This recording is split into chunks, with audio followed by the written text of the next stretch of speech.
বাংলা ভাষায় বলা হয় বড়দিন, হয় কি হয় না? বড়দিন। তো এই বড়দিনের দিন দেখা যায় যে আমাদের ঘরের কিছু যুবক এবং যুবতী কেক কিনে একে অপরকে খাওয়ায়, এদিকে হয় তো নাকি? হয়। এটাকে বলা হয় বড়দিন উদযাপিত করা, যিশু খ্রিস্টের জন্মদিন। তো এই দিনে বিশেষ করে স্কুল এবং কলেজের এবং জেনারেল শিক্ষিত পড়ুয়া কিছু ছেলে মেয়েদেরকে দেখা যায় যে এই দিনকে খুব জাঁকজমকভাবে উদযাপিত করে।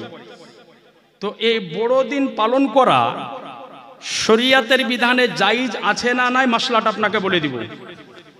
এই 25শে ডিসেম্বরের পরে আরেকটা আমাদের সামনে নতুন সাল আসবে, 2024 সাল। তো আমাদের ঘরের কিছু যুবককে দেখা যায় যে যখন খ্রিস্টীয় নতুন সাল শুরু হয় তো 1 জানুয়ারিকে কেন্দ্র করে খুব জোর সোর তালে ডিজে বক্স বাজিয়ে পিকনিক করে। আপনাদের দিকে হয়? হয়। তো এটাও করা যাবে কি যাবে না, এই মাসালাটাও আপনাকে ইনশাল্লাহ বলে দিব। তবে আপনাদের নিকটে আবেদন, একটু আপনারা মনোযোগ সহকারে একাগ্রতার সহিত শ্রবণ করবেন, আর ইনশাল্লাহ তাআলা কিছু অজানা বিষয় আজকে আপনার নলেজের মধ্যে দিয়ে যাব।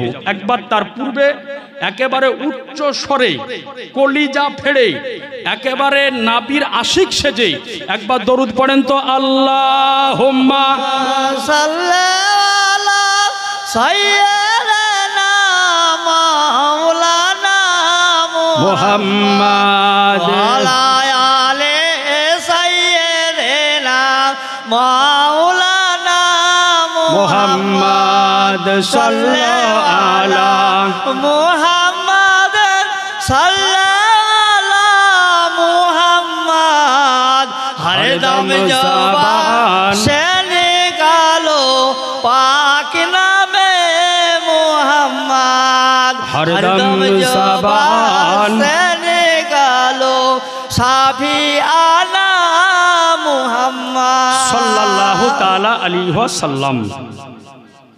তো আজিজানে মুহতারাম, আমাদেরকে বলা হয় সুন্নি হানাফি মুসলমান। কি বলা হয়? সুন্নি হানাফি মুসলমান। সুন্নি কাকে বলা হয়? ইসলাম জগতে মুসলিম জাহানে প্রসিদ্ধ 4টি মাযহাব হানাফি, শাফঈ, মালিকি, হাম্বলি, এই 4 মাযহাবকে যারা মান্য করে তাদেরকে বলা হয় সুন্নি। তাদেরকে কি বলা হয়? সুন্নি। তাদেরকে বলা হয় সুন্নি। তবে আমাদেরকে হানাফি কেন বলা হয়? জগৎ বিখ্যাত তাবেঈ,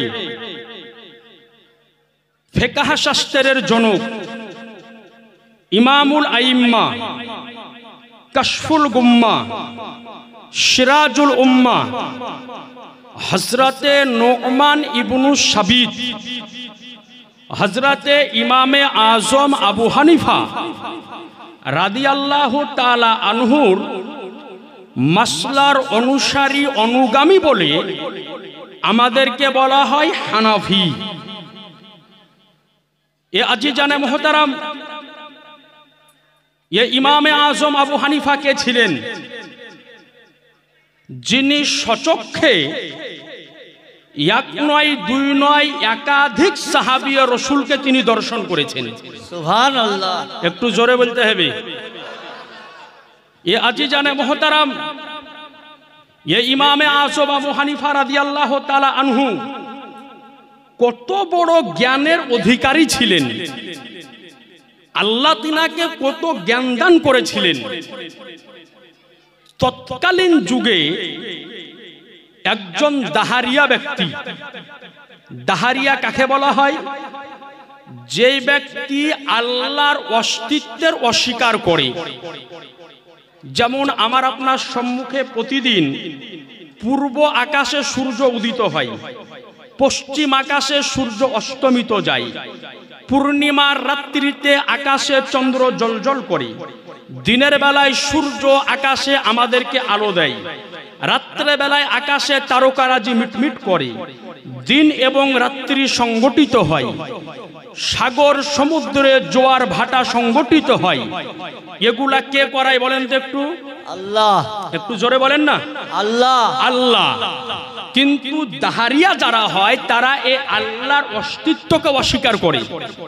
তাদের দাবি হয় যে এগুলা কেউ ঘটায় না, বরং এগুলা নিজে নিজেই হয়ে যায়।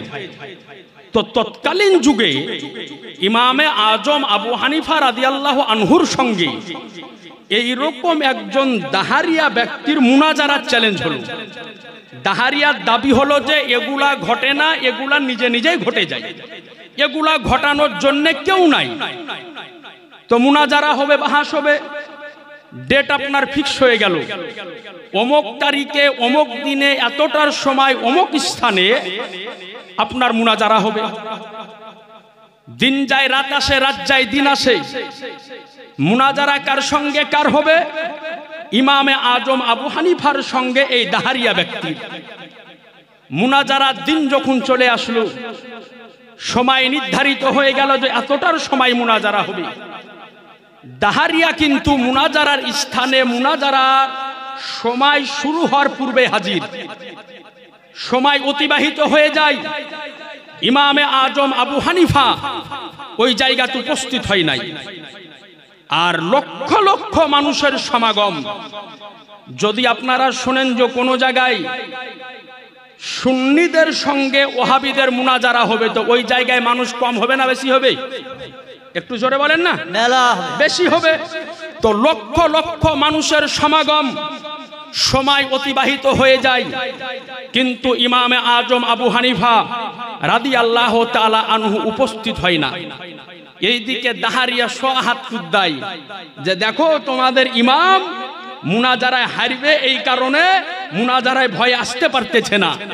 সময় অতিবাহিত হতে হতে কিছু মানুষ ময়দান ছেড়ে চলে গিয়েছে, আর কিছু মানুষ ময়দানে আছে।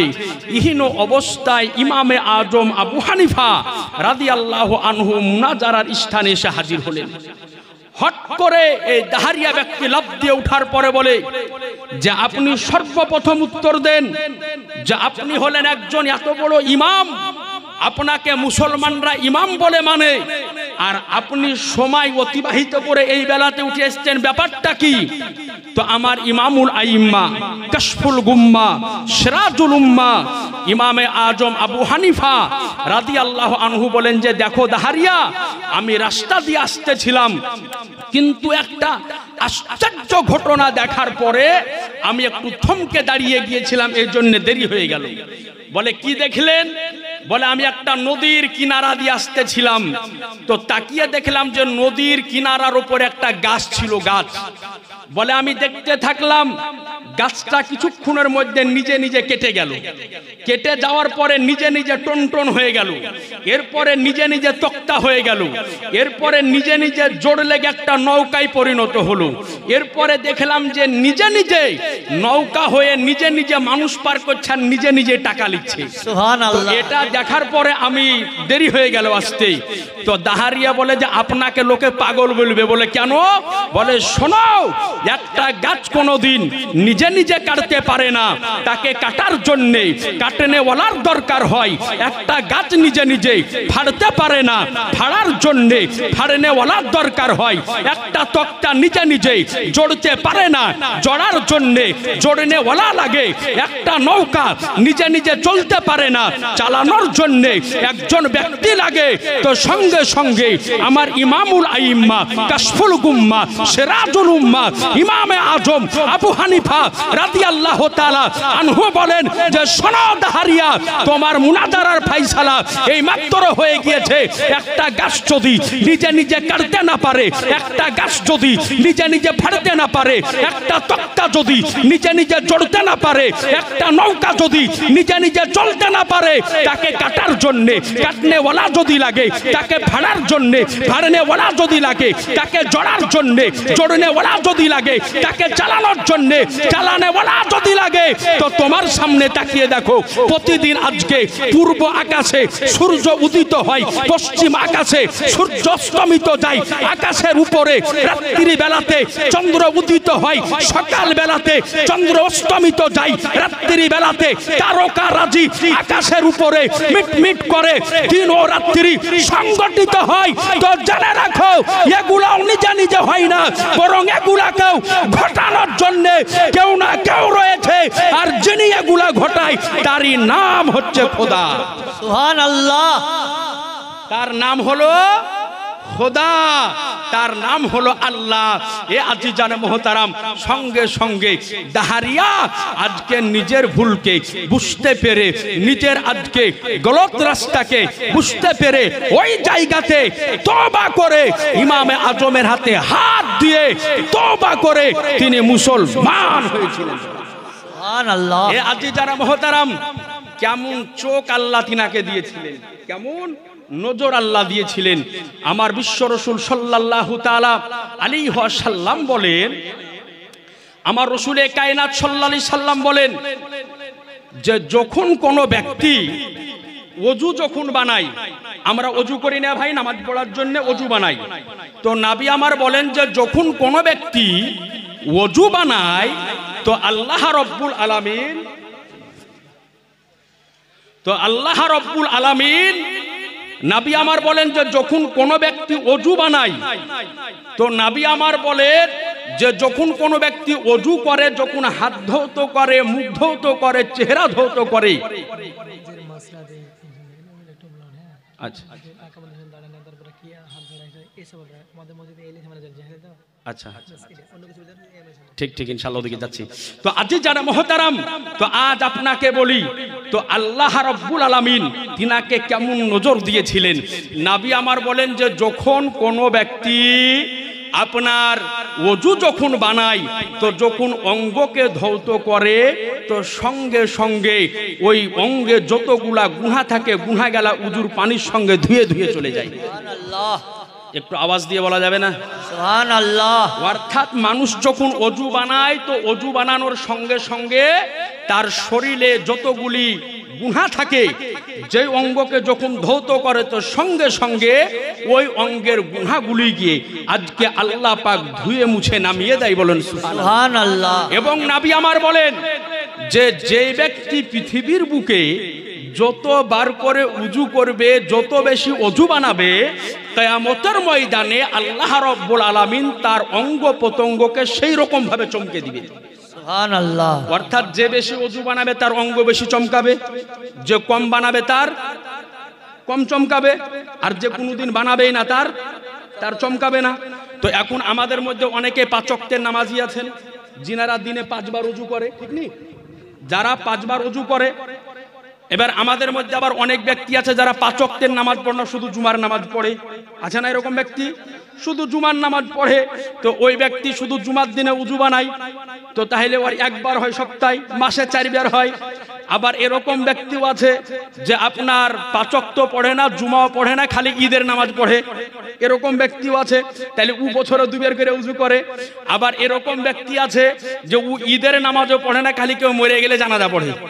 আছেন এরকম ব্যক্তি? এরকম ব্যক্তিও আছে। তাহলে পৃথিবীর বুকে যে যতবার করে ওযু বানাবে তার তত বেশি অঙ্গ প্রত্যঙ্গ চমকাবে। এই জন্য আমাকে আপনাকে আগে ভালোভাবে ওযু বানানো শিখতে হবে। কি বানানো? ওযু বানানো শিখতে হবে। আজ খুব আফসোস লাগে যে আজ আমাদের মধ্যে অনেক যুবক আছে যে এখন পর্যন্ত সঠিক পদ্ধতিতে ওযু বানানো জানে না। জি আফসোস, অনেক যুবক আছে যারা এখন পর্যন্ত সঠিকভাবে ওযু কেমন করে বানাতে হয় জানে না। সেই জন্য আজ আপনাকে বলি, আগে সঠিক পদ্ধতিতে ওযুটা কেমন করে বানাতে হয় এটা আমাকে আপনাকে শিখতে হবে। এ আজিজানে মুহতারাম, আজ আপনাকে বলি যে আজ আমাদের জালসা বেড়েছে, মিলাদ মাহফিল বেড়েছে, এবং আজ বর্তমান সময় সবচাইতে আশ্চর্যের বিষয় আমি দেখি যে আমাদের ঘরের কিছু যুবক ছেলে যারা হয়তো জীবনে মাদ্রাসায় লেখাপড়া করেছে কি করেনি জানা নাই, কিন্তু দেখা যায় যে আজ মোবাইলে ইউটিউব ফেসবুককে দেখার পরে নিজের নামাজের পদ্ধতিকে বদলে ফেলছে। আছে না এরকম? বাপ ছিল নাভির নিচে হাত বাঁধনেওয়ালা, দাদা ছিল নাভির নিচে হাত বাঁধনেওয়ালা, পরদাদা ছিল নাভির নিচে হাত বাঁধনেওয়ালা, কিন্তু এখন তার পোতা জন্ম হয়েছে ও হাত বাঁধে বুকের ওপরে লেডিসের মতো। আছে না এরকম? প্রত্যেকটা গ্রামে 8টা 10টা করে এই রকম যুবক আজ বের হয়েছে যে যারা আজকে রাতারাতি নিজের নামাজের আজ পদ্ধতিকে পরিবর্তন করতেছে। এ আজি জানে মহতারাম, আজ আপনাকে বলতে চাই, তো ওকে যদি জিজ্ঞাসা করা হয় যে হ্যাঁ গো তুমি যে নাভির নিচে হাত বাঁধতে তো ওপরে কেন বাঁধছো, তো বলে বুখারীতে হাদিস আছে। কোথায় হাদিস আছে? কোথায় হাদিস আছে? বুখারীতে হাদিস আছে। ওর সামনে যদি অরিজিনাল বুখারী শরীফ খুলিয়া দেওয়া যদি হয় তো ওর ক্ষমতা নাই যে এক লাইন অরিজিনাল বুখারীর একটা লাইন পড়ে দিতে পারে। অথচ মোবাইলে 20 টাকার আপনার ইন্টারনেট মেরে একটা বাংলা বুখারী ডাউনলোড করার পরে নামাজের পদ্ধতি পরিবর্তন করে ফেলেছে। আজ আপনাকে বলি হাদিস বোঝা কি অত সোজা? একটা হাদিসকে বোঝার জন্য 10 বছর 12 বছর 15 বছর মাদ্রাসায় লেখাপড়া করতে হয়, তারপরেও হাদিস বোঝা সম্ভব হয় না। কিন্তু আজ দেখা যায় যে জিন্দেগিতে কোনোদিন মাদ্রাসার এরিয়া দেখেনি, জীবনে কোনোদিন মাদ্রাসার গেট দেখেনি, কিন্তু আজকে দেখা যায় যে আজ নামাজের পদ্ধতিকে আজকে পরিবর্তন করে ফেলতেছে। এ আজি জানে মহতারাম, আজ আপনাকে বলতে চাই যে আজ আমাকে আপনাকে জানতে হবে, আজ আমাকে আপনাকে বুঝতে হবে ও আমার রাসূলে কায়নাত সাল্লাল্লাহু তাআলা আলাইহি ওয়াসাল্লাম কোন পদ্ধতিতে নামাজ পড়েছেন, কেমন ভাবে নামাজ পড়েছেন এবং কেমন ভাবে নামাজের নিয়ম পদ্ধতি বলে গিয়েছেন, ওইভাবে আমাকে আপনাকে নামাজ আদায় করতে হবে। এ আজি জানে মহতারাম, আমরা হানাফি মাযহাবের মানুষ, আমরা হানাফি মাযহাবের মানুষ। আজ ইমামে আজম আবু হানিফা রাদিয়াল্লাহু তাআলা আনহু 1 নয় 2 নয় একাধিক হাদিস থেকে প্রমাণ করেছেন যে নাভির নিচে হাত বাঁধা এটাই হচ্ছে সুন্নাত, এটাই আমার আল্লাহর রাসূল সাল্লাল্লাহু আলাইহি ওয়াসাল্লাম শেষ জিন্দেগিতে করেছেন। আজি জানে মহতারাম, ব্রাদারেন ইসলাম, আজ আপনাকে বলি হাদিস বোঝা অত সোজা ব্যাপার না। আজ আপনাকে বলি যদি মোবাইলের মাধ্যম দিয়ে যদি সবকিছু বোঝা যায়, আপনি দেখেন আজ এই যে একটা মোবাইল, আপনি মোবাইলে এখনই ইউটিউবে লেখা সার্চ করেন যে ক্যান্সারের অপারেশন কেমন করে করতে হয়, আপনাকে চট করে দিয়ে দেবে কেমন করে অপারেশন করতে হয়। এখন কোন ব্যক্তি যদি বলে যে আমি স্কুলে পড়বো না, কলেজে পড়বো না, MBBS এ ভর্তি হব না, আমি মোবাইলে দেখে দেখে ক্যান্সারের অপারেশন করা শিখবার ক্ষমতা আছে শিখতে? ও পারবে করতে? ওকে যদি ক্যান্সারের অপারেশন যদি করতে হয়, ক্যান্সার স্পেশালিস্ট যদি হতে হয়, তাহলে তার পূর্বে ওকে 16 বছর 18 বছর ওই লাইনে লেখাপড়া করা লাগবে, তারপরে তার সে সার্জন হতে পারে। ওই রকম হাদিস ও কোরআনের সার্জন যদি হতে হয় 10 বছর 12 বছর মাদ্রাসায় 14 বছর 16 বছর লেখাপড়া করার পরে তারপরে কোরআন ও হাদিসকে বোঝা, তাও তো সম্ভব হয় না। কিন্তু আজকে যদি আপনাকে বলতে যাই তো চট করে মোবাইল থেকে কোন শায়েকের বক্তব্য বের করে দেয়, কোন বক্তার বক্তব্য বের করে দেয়। আজ বলেন আমাদের দলিল কোরআন হাদিস না মোবাইল? এই জোরে বলেন না, আমাদের দলিল কোরআন হাদিস, আমাদের দলিল কোন শায়েখ নয়, আমাদের দলিল মোবাইল নয়, আমাদের দলিল সৌদি আরব নয়, আমাদের দলিল মক্কা মদিনা নয়, বরং আমাদের দলিল হলো যেটা আল্লাহ ও আল্লাহর রাসূল বলেছে ওটাই আমাদের দলিল। আর কিয়ামত পর্যন্ত আহলে সুন্নাত ওয়াল জামাতের মানুষ ওটাই করবে যেটা আল্লাহ ও আল্লাহর রাসূল বলে গিয়েছেন। সুবহানাল্লাহ সুবহানাল্লাহ। কিন্তু আজ আদার বুনে শিয়ালবাগ আজ মোবাইল দেখে নিজের আকীদা পরিবর্তন করতেছে। আশ্চর্য তাই আমি আজি জানা মহতারাম ব্রাদারেন ইসলাম, কিছু হাতুড়িয়া ডাক্তার দেখেননি? হাতুড়িয়া ডাক্তার যে আপনার সার্টিফিকেট নাই, ডিগ্রি নাই, গ্রামে একটা ক্লিনিক খুলেছে, মানুষের সেবা যত্ন করে, এদেরকে বলা হয় হাতুড়িয়া ডাক্তার। না কি বলেন আপনারা? হাতুড়িয়া ডাক্তার। তো এই রকম কিছু ডাক্তার আছে হাতুড়িয়া ডাক্তার। তো এই রকম এক হাতুড়িয়া ডাক্তার একটা গাছের নিচে একটা টেবিল আর একটা চেয়ার নিয়ে বসে আর ওই টেবিল আর চেয়ার নিয়ে বসে মানুষের দাঁত তোলা কাজ করে। কি তোলা? জোরে বলেন না। দাঁত তোলা কাজ করে। তো একটা দাঁত তুলে দেয় 10 টাকা লেয়। কত টাকা লেয়? 10 টাকা লেয়। তো এই রকম ভাবে বসে আছে। তো একজন রুগী গিয়েছে আপনার একটা দাঁত তোলার জন্য। তো জিজ্ঞাসা করেছে ক টাকা? তো বলেছে 10 টাকা। তো বলেছে ঠিক আছে তাইলে তুলে দাও।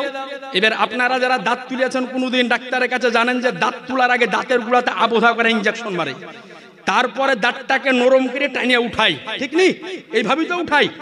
তো এইবার ও তো হাতুড়িয়া ডাক্তার, ওর কাছে তো আবুধা করে ইনজেকশন নাই।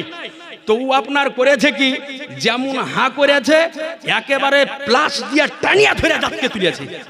যখন প্লাস দিয়ে টানিয়া ধরে তুলেছে, তুলা কমপ্লিট, তখন বলছে ভাই তুমি 40 টাকা দাও। বলে কেন? বলে তোমার দাঁত তোলা 10 টাকা, আর তোমার দাঁত তুলতে যে তুমি এত ধরে চিৎকার করেছো, তোমার চিৎকার করার কারণে আমার 3টে রুগী পালিয়ে গেছে। তাহলে 10 টাকা 3 10 30, তাহলে কত হলো? 40 টাকা। তখন এই ব্যক্তি চিন্তা করছে, হ্যাঁ রে আমি শালা একটা পচা দাঁত লিয়া এমনি করে টানলি উঠে যায়, তো আমার এত শক্তি লাগাইলো কেন? আয়না দিয়ে তাকিয়ে দেখছে যে পচার টাকা আছে, ভালো টাকা টেনে তুলে দিয়েছে। তো এই যে লেখাপড়া না করে ডাক্তারি করতে গেলে হাল এইরকম হয়।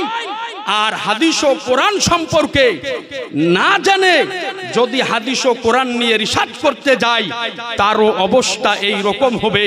এই জন্য আপনার নিকটে আরজ করব যে যেটা রাসূলে কায়নাত সাল্লাল্লাহু আলাইহি ওয়াসাল্লাম বলে দিয়ে গিয়েছেন, ওটাই হচ্ছে আমারও আপনার জন্য দলিল।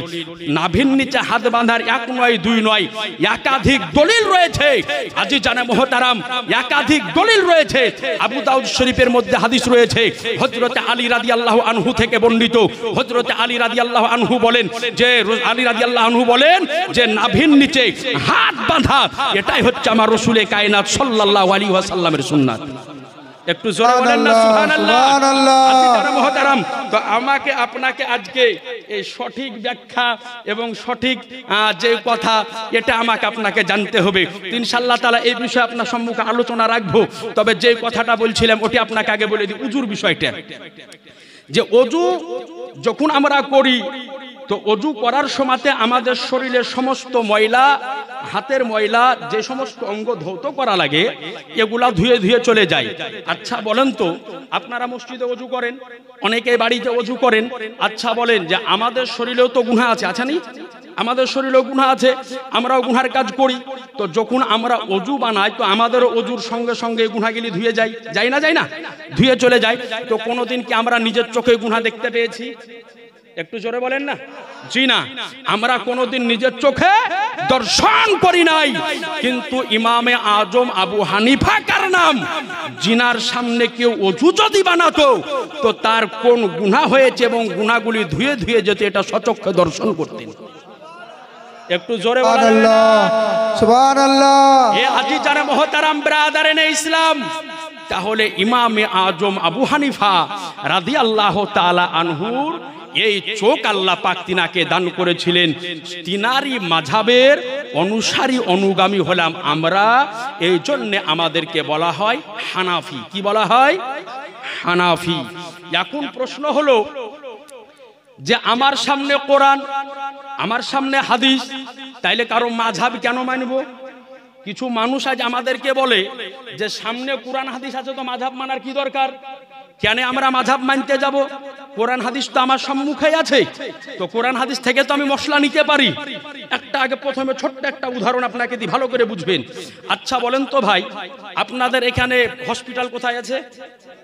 কান্দিতে আছে। আশা করি যে ওখানে প্রাইভেট রুগীও দেখে ডাক্তারে।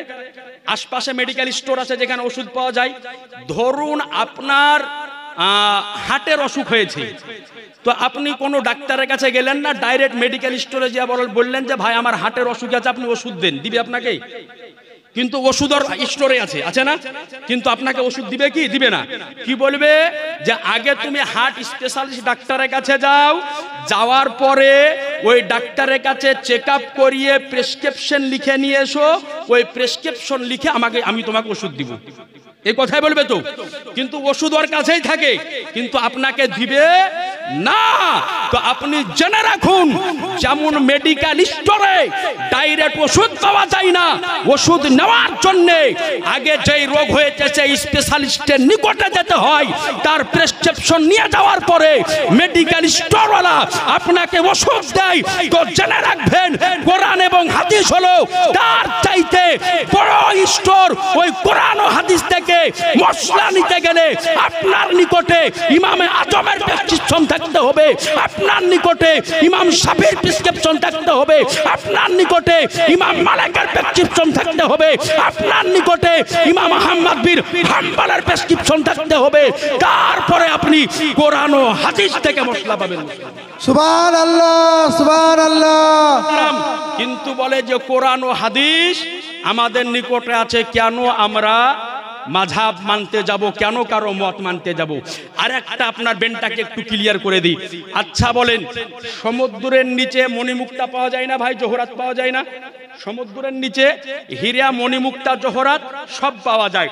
আচ্ছা বলেন তো, সমুদ্রের নিচে যে হীরা মণিমুক্তা জহরাত পাওয়া যায়, এখন আমার মতো একটা ছেলেকে ওই সমুদ্রে নামিয়ে দেওয়ার পরে যদি বলে যে মুফতি সাহেব আপনি সমুদ্রের নিচ থেকে হীরা মণিমুক্তা খুঁজে এনে দেন, আমার পক্ষে সম্ভব হবে? একটু জোরে বলেন না। পারবো না। ওই হীরা মণিমুক্তা খোঁজার জন্য কাকে লাগবে? যে একজন অভিজ্ঞ ডুবুরি, নাকি বলেন আপনারা, গোতাখোর, যারা সমুদ্রের নিচে ঘন্টার পর ঘন্টা গোতা লাগিয়ে সমুদ্রের নিচে দীর্ঘক্ষণ যাবত থেকে যায়, তাদেরকে বলা হয় গোতাখোর বা ডুবুরি। তাদেরকে যদি আপনি পাঠিয়ে দেন, তারা সমুদ্রের নিচ থেকে হীরা মণিমুক্তা ধুয়ে এনে আপনাকে দিতে পারবে, কারণ তাদের অভিজ্ঞ, তারা ডুবুরি, তারা সমুদ্রের নিচে থেকে তাদের অভ্যাস তো আছে। কিন্তু আমার মতো অনভিজ্ঞ ব্যক্তিকে যদি সমুদ্রে নামিয়ে দেওয়ার পরে হীরা মণিমুক্তা যদি আনতে বলেন, তো আরে হীরা মণিমুক্তা আনা তো দূরের কথা, আমি নিজের প্রাণকে, নিজের জানটাকেও আনতে পারবো না। তো জেনে রাখতে হবে, আজকে যদি সমুদ্রের নিচ থেকে হীরা মণিমুক্তা আনার জন্য অভিজ্ঞ ডুবুরির প্রয়োজন হয়, কোরআন ও হাদিস হলো তার চাইতে মহাজ্ঞান সমুদ্র। ওই জ্ঞান সমুদ্রের ভিতর থেকে মাসলা আনতে গেলে সেই জ্ঞান সমুদ্রের মহা ডুবুরি হওয়ার প্রয়োজন আছে। ওই মহাজ্ঞান সমুদ্রের মহান ডুবুরির নাম হলো ইমামে আজম আবু হানিফা। ওই মহাজ্ঞান সমুদ্রের মহান ডুবুরির নাম হলো ইমামে শাফি রহমাতুল্লাহ আলাই। ওই মহাজ্ঞান সমুদ্রের মহান ডুবুরির নাম হলো ইমামে মালিক রহমাতুল্লাহ আলাই। ওই মহাজ্ঞান সমুদ্রের মহান ডুবুরির নাম হলো ইমামে আহমদ বিন হাম্বল রহমাতুল্লাহ আলাই। ওই মহাজ্ঞান সমুদ্রের মহান ডুবুরির নাম হলো আমার পিরানে পীর দস্তগীর মাহবুবে সুবহানী গাউসে সামদানি আব্দুল কাদের জিলানী রাদিয়াল্লাহু আনহু। ওই মহাজ্ঞান সমুদ্রের মহান ডুবুরির নাম হলো আমার আলা হযরত আজিমুল বরকত মুজাদ্দিদুদ্দিন মিল্লাত ইমাম ইশক মোহাব্বত ইমাম আহলে সুন্নাত ইমাম আহমদ রাজা ফাজলে বেরলভী রাদিয়াল্লাহু আনহু। সুবহানাল্লাহ, সুবহানাল্লাহ। আজি জানা মুহতারাম, এই জন্য আজ ডাইরেক্ট কোরআন ও হাদিস থেকে সমস্ত মাসলা মাসাইল ডাইরেক্ট পাওয়া যায় না। আজ আপনাকে আমি বলি, মাযহাব সকলেই মানে, কেউ ডাইরেক্ট মানে কেউ ইনডাইরেক্ট মানে, কেউ ডাইরেক্ট মানে কেউ ইনডাইরেক্ট মানে। হয়তো আপনাদের গ্রামে 2-10টা হয়তো হয়েছে, আমি নাম বলতে চাই না, কারণ উঁচু অবস্থাদের নাম নিলে আমি পছন্দ করি না। কথা বুঝতে পারলেন? মানে নাম নিতেও ঘৃণা লাগে। আপনি জানেন কত খাতারনাক কথা বলে। আপনাদেরকে বলতে গেলে তো আপনারা বলেন যে মৌলবীরা বলছে, কিন্তু না বললেও যে পারি না গো, এমন কথা বলে, না বললেও পারি না। আজ আপনাকে বলে দিই, আপনারা নাম শুনে থাকবেন যে বর্ধমানের একজনা ভাঁড় মৌলবী আছে, নাম বলা লাগবে? আপনারা চিনেন? ভাঁড় স্টেজের ওপর বসে বসে ভাঁড়ে নাটক করে। জি, দেখেন নাম বলে দিয়েছে, আর বলতে হবে না। ডাবচোর আমাদেরকে বলে গুটকাখোর, আমাদেরকে বলে সিন্নিখোর। ওরা কি খাই শুনবেন? ওদের এক গুরু, নাম হচ্ছে তার রশিদ আহমেদ গাঙ্গুহি, এই দেবন্দীদের কেন্দ্রীয় নেতা। ও একটা বই লেখেছে, ওই বইয়ের নাম হচ্ছে ফতোয়ায়ে রাশিদিয়া। ওরা সিন্নি তো খায় না, সিন্নির বদলে কি খায় আজ ভালো করে আপনি শুনেলেন? কেতাবটির নাম হচ্ছে ফতোয়ায়ে রাশিদিয়া। এই কেতাবটার লেখক ওই দেওবন্দি ওই ইয়াসিনেদের ঘরানার কেন্দ্রীয় নেতা রশিদ আহমেদ গাঙ্গুহি। এই কেতাবের 492 পেজের মধ্যে লিখেছে যে কালো কাউয়া খাওয়া হচ্ছে নেকির কাজ। কালো কাউয়া চিনেন না কি বলেন আপনারা? কয়ু আমাদের দিকে কালো কাউয়া বলে, কাক বলে, কাকও বলেন না। তো ওকে প্রশ্ন করেছে যে কাক খাওয়া কি, তো উত্তর দিয়েছে যে কাক খাওয়া নেকির কাজ। এবার আপনি বলেন যার কাকের গোশ খায় অভ্যাস ওকে সিন্নি ভালো লাগবে? হ্যাঁ, আর আমাদেরকে বলে গুটকা খোর, নিজের ঘরের খবর নাই আর আমাদেরকে বলে গুটকা খোর। তো এগুলা না বললেও পারি না, কারণ আপনাদের ইমানটা বাঁচাইতে হবে। আর আমাদের ঘরের কিছু ছেলে পিলে আছে, এরাও তো পাগলের মতো দৌড়ে বেড়ায়, এরাও কিছু বোঝে না। আজ আশ্চর্য ব্যাপার, অবাক হয়ে যায় যে নাবী সম্পর্কে কত বড় খারাপ ধারণা রাখে। শুনেন ভালো করে দুটো কথা, যে নবী সম্পর্কে কত রকম খারাপ ধারণা রাখে। একটা দল আছে যারা বুকের ওপর হাত বাঁধে, কি বলে ওদেরকে আপনারা? আহলে হাদিস। এক এক দিকে আবার এক একটা নাম গো, এক এক দিকে এক এক রকম নাম। আমি থাকি কালিয়া চকে, ওরা বলে খোট্টা নেংটি খুলা। কি বলে? খোট্টা নেংটি খুলা। এদিকে বলে আহলে হাদিস, কোন দিকে বলে লামা ঝাবি, কোন দিকে বলে আপনার সালাফি, কোন সৌদি আরবের লোকে বলে ওহাবি নজদি, আবার কোন দিকে বলে যে হাত ঝাড়ুয়া, আর কোন দিকে বলে পা ফাড়ুয়া। পা ফাড়ুয়া মানে বুঝেন না? মসজিদে নামাজ পড়তে যাইতে মনে যে বাপের সম্পত্তি ধরতে এসেছে। যদি